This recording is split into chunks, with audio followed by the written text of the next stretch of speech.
సేకరించే కార్యక్రమం ఎప్పుడు లేని విధంగా చేస్తే దీన్ని ఏ విధంగా అడ్డుకోవాలి, ఏదో విధంగా అవరోధం కల్పించాలి, అభివృద్ధికి సంబంధించిన అంశం వచ్చినప్పుడు దీన్ని ఏదో విధంగా అడ్డుకోవాలని చేసే ప్రయత్నంలో కొంతమంది చేస్తూ ఉన్న సత్యదూరమైన ప్రచారాన్ని నేను ఇప్పటికీ చెప్తా ఉన్నాం.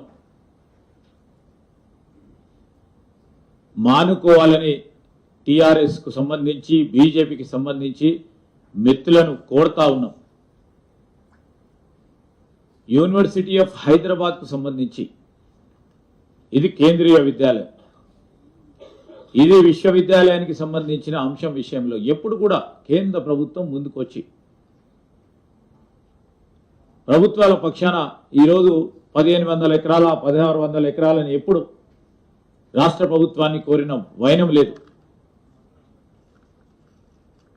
మా ప్రభుత్వమే మేము వచ్చిన తర్వాత దాన్ని డిమార్కేట్ చేసి ఇవ్వాలి, దాన్ని స్పష్టంగా వారికి ఇచ్చే కార్యక్రమం చేయాలని రెవెన్యూ మంత్రి గారు కానీ ముఖ్యమంత్రి గారు తీసుకున్న ఆలోచన ఈరోజు ముందుకు తీసుకెళ్తా ఉన్నాం. మేము చట్టబద్ధంగా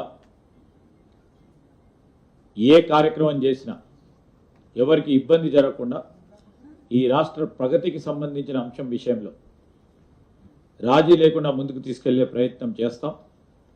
ఎవరు కూడా ఆందోళన పడదు, విద్యార్థులు ఆందోళన పడొద్దని, వారు ఇతర పార్టీలకు సంబంధించి ఎవరైనా ప్రేరేపణ చేస్తే దానికి దూరంగా ఉండాలని మేము కోరుతూ ఇప్పుడు పెద్దలు డిప్యూటీ సీఎం గారు బట్టి విక్రమార్క గారు మాట్లాడుతూ కోరుతాం.